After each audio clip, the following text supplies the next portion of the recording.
Hey everyone, welcome to this special PINE+RAIN Studio Explainer. Today we're diving into a genuinely fascinating, deeply researched paper called The Alphabet of Division: Identity Labels as Neo-Colonial Tools. If you've ever found yourself wondering where our modern identity labels actually come from, and honestly, what they're truly doing to our society under the surface, well, you're exactly in the right place. First off, a very happy Asian Heritage Month from all of us here at PINE+RAIN Studio. There is literally no better time to tackle today's topic. In this explainer, we're going to map out what's really a fascinating structural paradox built right into the modern language we use for identity. We'll be looking closely at the research to understand how the very words and acronyms we use to celebrate our heritage might actually be hiding a much more complex and maybe even unintended historical blueprint. So, the paper we're unpacking today kicks things off with a pretty provocative question. Does adding more letters to an acronym actually build unity, or does it just create division? Now, we usually just assume that expanding these identity labels is an automatic win for progress, right? A surefire way to improve visibility. But the data here argues something entirely different. It suggests that this relentless expansion we're seeing might actually mirror old colonial strategies of fragmentation, rather than driving genuine progressive liberation. Okay, let's dive into this. Here is our roadmap from 5,000 years ago all the way to the modern Human Resources Department. 1. The ancient maritime continuum. 2. Colonial cartography. 3. Bureaucratic slicing. 4. The modern letter soup. And finally, 5. The coalition paradox. All right, starting off with Section 1, the ancient maritime continuum. To really wrap our heads around modern labels, we actually have to zoom way back to establish a historical baseline, like 5,000 years back, long before anyone was drawing borders or debating acronyms. Tracing the anthropological, linguistic, and genetic data, we see this absolutely astonishing Austronesian expansion. It started roughly 5 millennia ago in the Neolithic farming communities of coastal mainland China, specifically the Yangtze River Delta. From there, we see this incredible ancestral crossing over to Taiwan about 4,000 years ago. Then it's just this massive maritime migration southward through the Philippines and Indonesia 3,000 years ago, eventually spilling out across the deep oceanic highway to birth the Lapita culture, which directly evolved into the societies of Polynesia and Micronesia. We're talking about a completely continuous, fluid movement of ancient seafaring societies. And the archaeological data makes it super clear. The foundational stones of these cultures remain explicitly shared across this vast continuum today. Think about linguistic architecture. The Malayo-Polynesian language family ties together the indigenous languages of Taiwan, Tagalog, Bahasa, and Tedeo Maori. Then there's the agricultural side, with this continuous systematic cultivation of taro and yams.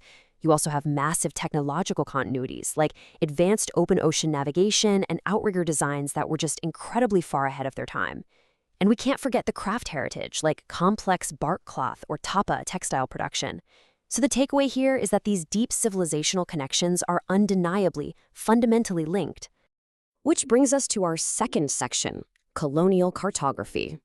Now, when you put the indigenous reality side by side with colonial mapping, the contrast is completely jarring.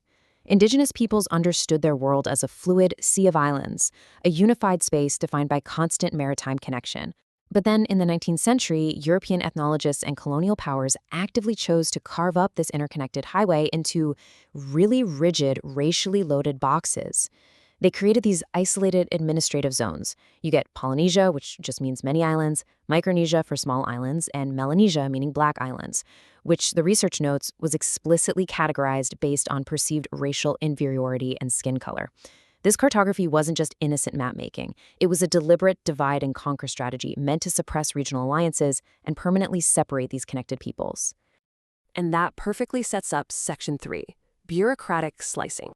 So fast forward a bit to the 20th century, American policy actually inherited and institutionalized those exact same colonial cartographic fractures. If we trace the statutory evolution of Heritage Month legislation, you see a really fascinating bureaucratic evolution. Back in 1978, Public Law 95-419 created Asian/Pacific American Heritage Week. But what that did was force a binary administrative framework. It sliced mainland Asians away from Pacific Islanders, so it took that unified civilizational continuum we just talked about and split it into an uneasy administrative marriage. By 1990, the week expands to a full month. In the 2000s, the media and policymakers fully adopt the AAPI acronym. And present day, institutions mandate the AANHPI string, continually adjusting those administrative boxes. moving into section 4, the modern letter soup. Now, what's really interesting about this slide is how modern systems actually handle all this division. Modern diversity apparatuses have arguably just intensified the division through a concept the paper calls mechanical stacking. Basically, this is the relentless, hyperliteral race to explicitly name every single subvariable of the human experience inside one ever-expanding acronym. The paper maintains a strictly analytical view here, explaining that while adding all these characters is usually framed as progressive precision, what it actually does is push administrative vocabulary past the point of functional communication. It becomes an unmanageable typographic checklist. And you can literally see this systemic inflation happening across multiple different social sectors right now. Look at Asia-Pacific identity. We went from the 1970s baseline of APA to AAPI, and now we're at the contemporary hyperinflated variant of AANHPIBIPOC+. Over in gender and sexuality, LGB expanded to LGBTQ+, and is now LGBTQIA2S+, or sometimes even quiltsbag+. Institutional diversity evolved from DEI to JEDI, and now DEI-DRJ+. Global South advocacy went from MENA to SWANA, and now SWANA-MENA+. The author's argument here is that this linguistic inflation exposes a massive flaw, the assumption that true inclusion requires the literal typographic representation of every single group in one word. This brings us to our final section, the coalition paradox. So what does this all actually mean when our language inflates like this? The consequences of these typographic checklists are pretty stark. Think about it. When an acronym has 10 or 12 letters, it really stops functioning as a banner of solidarity. Instead, it implicitly signals exclusion for anyone who isn't explicitly spelled out in the text. It traps communities in this endless loop of frantic linguistic modification. It demands that individuals view themselves through narrower and narrower subcategories. And ultimately, the paper concludes that this executes a core colonial mechanic. It atomizes massive populations. It breaks them down into self-policing, competing factions that end up fighting each other for institutional funding and resources, rather than challenging the broader structure together. So the crucial point is this quote right here. Fracturing that identity into hyper-specific subcategories dilutes collective power to the point of political irrelevance. Let's remember, broad pan-ethnic political solidarity was originally forged back in the late 1960s to fiercely resist marginalization. What the source highlights is that these very well-intentioned modern bureaucratic efforts to maximize linguistic inclusion are actually dismantling that broad, powerful solidarity. They're just marooning smaller subgroups inside an ever-shifting sea of text. And this brilliantly illustrates the pragmatic choice the paper lays out for us. We're looking at institutional fragmentation versus genuine vitality. Now, don't get me wrong, broad categories like AAPI are structurally super useful for high-level data collection and macroeconomic analysis, but they shouldn't replace real substance. Genuine vitality doesn't come from optimizing bureaucratic labels or relying on state-approved acronyms to manage our connections. True organic cohesion requires preserving cultural heritage through native language, passing down historical memory, and building continuous community solidarity. Which leaves us with this final, profound question to think about. Can we honor our deep civilizational roots without getting lost in the alphabet soup? It's a massive challenge, for sure.